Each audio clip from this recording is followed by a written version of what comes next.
یہ سندھ کے ایک گاؤں میں بنی بسیدہ حویلی تھی جسے لوگ کالی حویلی کے نام سے جانتے تھے۔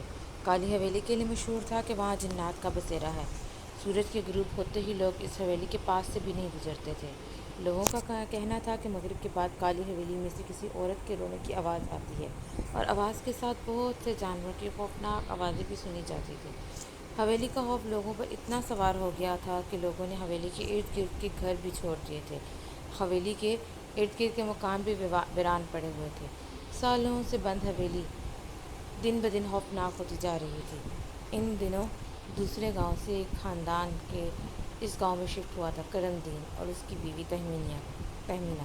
کرم دین کا بیٹا علیم دین اور بیٹی الہینہ دونوں ہی جوان تھے۔ گاؤں میں چند روز گزرنے کے بعد کالی حویلی کی باتیں اڑتی اڑتی کرم دین کے گھر تک پہنچی تو علیم نے فیصلہ کر لیا کہ وہ کالی حویلی جا کے دیکھ کے آئے گا کہ یہ جو باتیں کالی حویلی کے لیے مشہور ہیں وہ درست ہیں بھی یا نہیں۔ علیم ایک طاقتور اور بد مزاج نوجوان تھا۔ کسی کے آگے جھکنا اس کی فطرت میں ذرا برابر بھی شامل نہیں تھا۔ وہ بھوت پریت جیسی چیزوں پر یقین ہی نہیں رکھتا تھا۔ اس کے مطابق جیسا اس کا دل تھا اور کسی اور کا نہیں ہو سکتا تھا۔ ایک دن کرم دین اس کی بیوی اور بیٹی کے ہمراہ اپنے آبائی گاؤں گیا تو علیم نے ٹھان لی کہ وہ آج حویلی کی جانب ضرور جائے گا۔ کھانا کھانے کے بعد وہ حویلی کی تلاش میں گھر سے نکل پڑا۔ حویلی کی جانب ایک نوجوان لڑکے کو جاتا دیکھ کر کسی شخص نے دیکھا تو اسے آواز دے کر فوراً روکنے لگا۔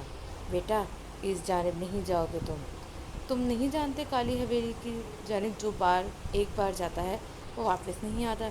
دراز عمر شخص کی بات سن کر علیم پل بھر کے لیے سوچ میں پڑا اور کہہ لگانے لگا، او ہو چاچا، یہ بھوت وغیرہ کچھ نہیں ہوتے، اس لیے مجھے کالی حویلی جانے دو، میں بھی تو دیکھوں کالی حویلی کے بھوت علیم کا کیسے سامنا کرتے ہیں۔ علیم کی بات سن کر سامنے کھڑا شخص ماتھے میں پسینے آنے لگے، ٹانگیں یکدم ہی کانپنے لگی۔ دیکھو بیٹا، تم کرم دین کے اکلوتے بیٹے ہو، اپنا نہیں تو اپنے باپ کا ہی سوچ لو۔ آدمی نے اسے کالی حویلی کی طرف جانے سے روکنا چاہا تھا۔ اتنے میں ہی حویلی کے مالک اپنے گھر سے نکلنے لگا تو اس کی نظر ان دونوں شخص پہ پڑی جن کا روح حویلی کی طرف تھا۔ وہ ہڑبڑاتا ہوا آگے بڑھا تھا، بھائی لوگ اس راستے نہ جانا، واپس نہیں آؤ گے، حویلی کے مالک نے خوف سے کہا تو علیم کے ماتھے پر ناگواریت کے بل نمودار ہوئے۔ میں ثابت کر سکتا ہوں کہ کوئی جن بوت نہیں ہوتے، تم لوگ کہتے ہو نا یہاں سے کوئی واپس نہیں آیا، میں واپس آ کے دکھاؤں گا تم لوگوں کو۔ علیم نے قدرے چیخ کے کہا تو آس پاس کے لوگوں بھی ارد گرد جمع ہو گئے، اسے سمجھانے لگے کہ وہ یہ بے وقوفی کرنے کا سوچے بھی نہیں، مگر علیم اپنے فیصلے پر اٹل تھا۔ کچھ دیر بعد جب وہ نہ مانا تو حویلی کے مالک کے دماغ میں ایک خیال آتے ہی وہ علیم سے مخاطب ہوا، ٹھیک ہے برخودار، اگر تم جانا ہی چاہتے ہو تو ایک کام کرو، میرے پاس کچھ کیلیں ہیں جو مجھے ایک بزرگ نے دی تھیں۔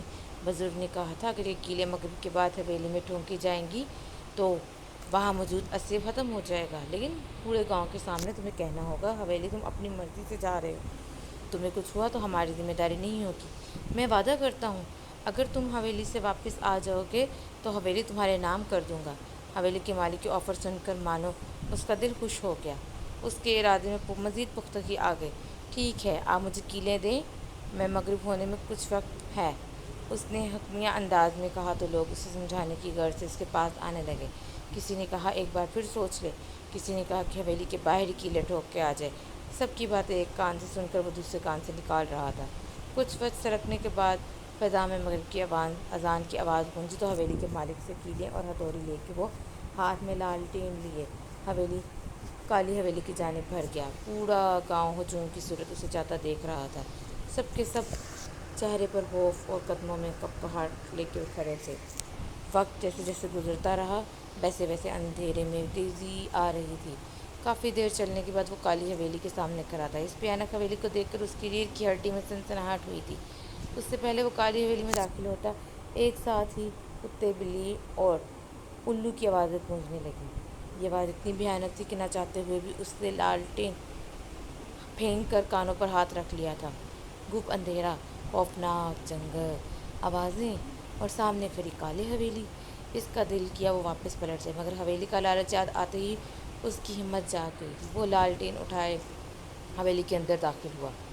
بڑا سا لوہے کا دروازہ کھولتے ہی چمگادڑوں کا ہجوم حویلی سے نکلا، جسے دیکھ کے وہ چیختا ہوا ایک جانب ہو گیا تھا۔ پورا پسینے میں بھیگنے کے بعد جب اسے سمجھ آیا کہ چمگادڑیں تو قدیم اور بند جگہوں پر ہوتی ہی ہیں، تو وہ آگے بڑھ گیا۔ اندر آتے ہی اس کے کانوں میں تیز ہواؤں کی شائیں شائیں آوازیں آتی رہی تھیں۔ دل کی کیفیت ایسی تھی جیسے ابھی باہر جائے۔ 5,000 گز پر مشتمل اس بھیانک اور اندھیرے میں ڈوبی حویلی میں وہ اس وقت تنہا کھڑا تھا۔ ایسا محسوس ہوتا جیسے کوئی ابھی آ جائے گا۔ زیادہ اندر جانے کا فیصلہ چھوڑ کے وہ وہیں کیلیں ٹھوکنے لگا۔ سناٹے کا ماحول میں کیل کے ٹوٹنے کی آواز گھرے مردے کو اکھاڑنے کے لیے کافی تھی۔ وہ پسینے میں شرابور خوف سے ادھر ادھر دیکھتا تیزی سے کیل ٹھونک رہا تھا۔ اسے ایسا محسوس ہو رہا تھا کہ اس کا دل کام کرنا بند کر دے گا۔ ہاتھ پاؤں کپ کپا رہے تھے۔ زمین میں کیلیں پیوست کرنے کے بعد وہ جیسی کھڑا ہوا تھا کسی نے اسے پکڑ لیا تھا۔ وہ اپنی جگہ پر کھڑا رہ گیا تھا۔ آنکھیں بند باہر کو ابل گئیں۔ چند سیکنڈ بعد اس کی آنکھ، منہ اور ناک سے خون آنے لگ گیا۔ سانسیں بند ہوتے ہی وہ زمین پر گر گیا تھا۔ ساری رات گاؤں والے اس کے منتظر رہے مگر وہ واپس نہیں آیا۔ اگلے دن کرم دین اپنے گھر پہنچا تو اس کے گھر لوگوں کا ہجوم تھا۔ علیم کی ماں تو تیز تیز رونے لگی تھی۔ گاؤں والوں نے کرم دین کو کل کا واقعہ سنایا تو وہ اپنی بیوی اور بیٹی کے ہمراہ علیم کو ڈھونڈنے کی غرض سے حویلی کی طرف جا نکلا۔ گاؤں والوں نے اسے بہت روکا مگر وہ نہ رکے۔ بیٹے کی محبت میں ماں باپ اور بھائی کی محبت میں بہن اپنی جان کی پرواہ کیے بغیر حویلی تک پہنچ گئے۔ رات کے مقابلے میں اس وقت کا ماحول پرسکون تھا۔ یہ حویلی بہت عالی شان معلوم ہو رہی تھی۔ دم درود کرتے کرم دین اندر پہنچا تو وہاں دیکھا تو علیم لت پت زمین پر پڑا ہوا تھا۔ تینوں نفوس روتے پٹتے اس کی جانب بھاگے تھے مگر وہ دنیا چھوڑ کے جا چکا تھا۔ اس کو اٹھانے کی غرض سے کرم دین نے اسے پکڑا تو دیکھا اس کی قمیض اسی کی ٹھونکی ہوئی کیل میں اٹکی ہوئی تھی، یعنی وہ کسی جنی اسیب نہیں بلکہ اپنے ہی خوف کی لپیٹ میں مارا گیا تھا۔ اسے لگا اس کو کسی نے پکڑ لیا ہے، اس لیے اس کا دل کچھ سوچنے سمجھنے سے پہلے ہی پھٹ گیا تھا۔